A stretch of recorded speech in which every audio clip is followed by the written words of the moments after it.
Hello guys, अगर आपने भी एनवायरनमेंट इम्पैक्ट असेसमेंट नेप्टल के इस कोर्स में एनरोल किया है और अपना एग्जाम रजिस्ट्रेशन किया है तो आप एकदम सही जगह पे आए हो। आज मैं इस वीडियो में आपको बताऊंगा कि कैसे आप इस एग्जाम को इजीली क्रैक कर सकते हो। साथ ही इसका एग्जाम फॉर्मेट बताऊंगा एंड कुछ टिप्स एंड ट्रिक्स भी। और साथ ही इस वीडियो में आपके साथ कुछ मटेरियल शेयर करने वाला हूँ। अगर आप वो मटेरियल पढ़ के जाते हो तो आप अपने एग्जाम में डेफिनेटली पास हो जाओगे। नेप्टल का ये जो कोर्स है आपका 12 वीक का कोर्स है जो कि अब खत्म हो चुका है। इसके सारे असाइनमेंट वीक 1 से वीक 12 के असाइनमेंट आ चुके हैं। आई होप आपने सबमिट कर दिए होंगे।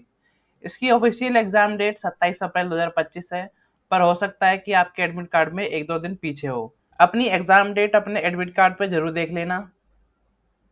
अब मैं आपको इस कोर्स का एग्जाम फॉर्मेट बताता हूँ कि आप जो एग्जाम देने जा रहे हो वो एग्जाम होगा कैसे।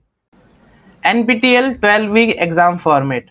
आपका जो एग्जाम होगा वो पूरा कंप्यूटर बेस्ड होगा। आपको अपने सेंटर पे जाना है। जब आप एंट्री ले लोगे तो आपको एक सिस्टम दिया जाएगा जिसपे आपका पेपर आएगा। आपको अपना पूरा पेपर उसी पे सॉल्व करना है। आपको कोई फिजिकल पेन या पेपर पे अपना पेपर सॉल्व नहीं करना। अगर मैं क्वेश्चंस की बात करूं तो आपके एग्जाम में 3 तरह के क्वेश्चंस आ सकते हैं। MCQ questions, fill in the blanks और शॉर्ट आंसर्स। MCQ क्वेश्चंस में आपको एक क्वेश्चन दिया होगा, उसके मल्टीपल आंसर दिए होंगे और उसमें से आपको सही आंसर चूज करना है। पर ध्यान रखना कि कई बार एक ऑप्शन के एक से ज्यादा आंसर भी हो सकते हैं, तो वो आपको चेक करना है अपने क्वेश्चन में। फिल इन द ब्लैंक्स और शॉर्ट आंसर में आपको कोई पैराग्राफ नहीं लिखना। इनका जो आंसर होता है वो हमेशा वन वर्ड होता है। हो सकता है कि शॉर्ट आंसर में 1 लाइन का क्वेश्चन हो, पर फिल इन द ब्लैंक्स में फिक्स है कि वो हमेशा वन वर्ड ही होगा। क्वेश्चंस की लेंथ ज़्यादा बड़ी नहीं होती, आपको कोई बड़ा आंसर नहीं लिखना होता। MCQ में बस आपको ऑप्शन टिक करने होते हैं। फिल इन द ब्लैंक्स में आपको वन वर्ड ऑप्शन फिल करना होता है। और शॉर्ट आंसर में हो सकता है या तो वन वर्ड हो या फिर आपको एक छोटा सा सेंटेंस लिखना पड़े। अब इसकी मार्किंग स्कीम देख लेते हैं। आपके एग्जाम में टोटल 50 क्वेश्चन आएंगे।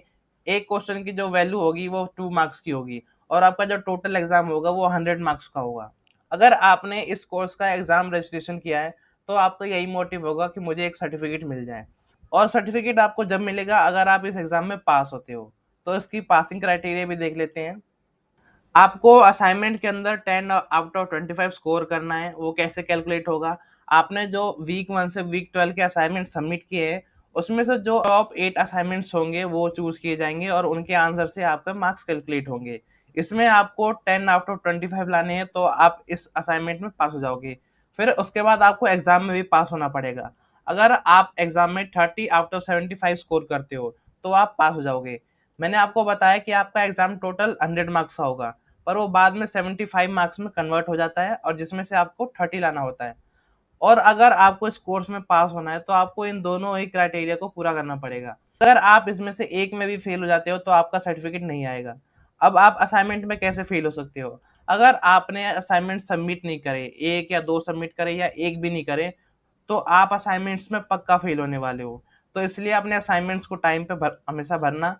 और एग्जाम के लिए आपको तैयारी करके जानी है और उसमें आपको 30 आउट ऑफ 75 स्कोर करना है। मीन्स अगर 100 मार्क्स का है तो अगर आप 50 का भी करके आते हो तो आप आराम से पास हो जाओगे। इस एग्जाम की जो एक खास बात है कि इसके अंदर कोई भी नेगेटिव मार्किंग नहीं है। आप कोई भी आंसर चूज करके आओ, अगर वो गलत भी होता है तो आपका एक नंबर भी नहीं कटेगा। मैं आपको पर्सनली एडवाइस दूंगा कि अगर आपको एग्जाम में कोई भी क्वेश्चन ना आता हो तो कम से कम उसे अटेम्प्ट करके आइए, क्योंकि हो सकता है कि गलती से आप सही ऑप्शंस को चूज कर लें और अगर आप 1 या 2 नंबर से फेल हो रहे हो तो आप उसकी वजह से पास हो जाओगे। तो आपको ध्यान रखना है कि पेपर के अंदर एक भी क्वेश्चन को छोड़ के नहीं आना है।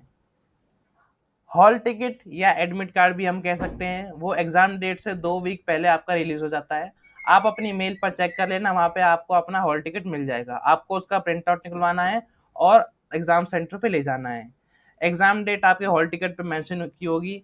जरूरी नहीं है कि जो आपने फॉर्म भरा था उस टाइम एग्जाम डेट आई है वही आपकी एग्जाम डेट होगी। हो सकता है कि एक दिन आगे पीछे आपकी एग्जाम डेट आए। अपने हॉल टिकट पे डेट जरूर चेक कर लेना।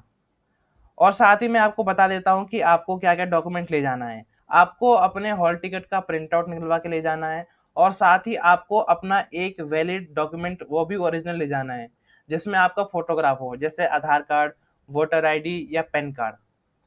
आपको ऐसा डॉक्यूमेंट ले जाना है जिसमें आपकी फोटो भी हो और डेट ऑफ बर्थ भी हो, और हमेशा ओरिजिनल ले जाना है। अगर आप आधार कार्ड भी ले जाना चाहते हो तो फोटोकॉपी मत ले जाना, अपना ओरिजिनल आधार कार्ड ले जाना। अगर आधार कार्ड नहीं है तो पैन कार्ड या फिर वोटर आईडी ले जा सकते हो। ये तो होगी एग्जाम फॉर्मेट की बात। अब आप इसकी प्रिपरेशन कैसे करेंगे? तो आपकी प्रिपरेशन के लिए मैंने ये पीडीएफ तैयार किया है, ये आपका एग्जाम मटेरियल है। अगर आप इसको पढ़ के जाते हो तो आप अपने एग्जाम में इजीली पास हो जाओगे। इस पीडीएफ के अंदर जनवरी 2025 में जो ये वाला सेमेस्टर है, इसमें वीक 1 से वीक 12 तक असाइनमेंट के अंदर जितने भी क्वेश्चंस आए हैं वो सारे क्वेश्चंस पीडीएफ के अंदर है। और साथ ही हर एक क्वेश्चन के जो आंसर है उनको हाईलाइट किया गया है और ये इनके करेक्ट आंसर है। इस पीडीएफ के अंदर वीक 1, वीक 2 ऐसे करके आपके सारे वीक्स कवर है, वीक 1 से वीक 12 तक। अब मैं बताता हूँ कि आपको इस पीडीएफ से अपनी प्रिपरेशन कैसे करनी है। इस पीडीएफ के अंदर जितने भी असाइनमेंट के क्वेश्चन है, आपको सारे असाइनमेंट्स के क्वेश्चन को याद कर लेना है, रट लेना है, अपने दिमाग में बैठा लेना है। क्योंकि आप जो एग्जाम देने जा रहे हो उस एग्जाम के अंदर मोस्टली क्वेश्चन आपके असाइनमेंट से आते हैं। तो अगर आप इस पीडीएफ को पढ़ के जाते हो तो आप आराम से पास हो जाओगे। बस आपको अपनी पूरी मेहनत करनी है।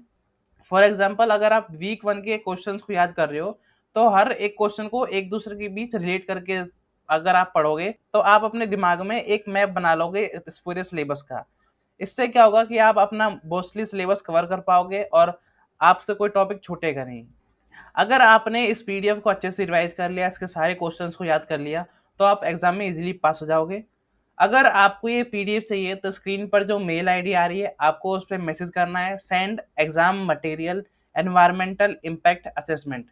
ध्यान से सुन लीजिए कि आपको मेल पे क्या मैसेज करना है, exam material environment impact assessment. जब आप ये हमें मेल करोगे तो हम आपका रिप्लाई करेंगे और आपको ये पीडीएफ सेंड कर देंगे। फिर आप अपनी प्रिपरेशन में लग जाना। अगर आपको एग्जाम से रिलेटेड कोई भी डाउट होता है, कोई भी परेशानी होती है, तो आप हमसे बेझिझक पूछ सकते हो, हम आपकी पूरी हेल्प करेंगे जितना हमसे होगा।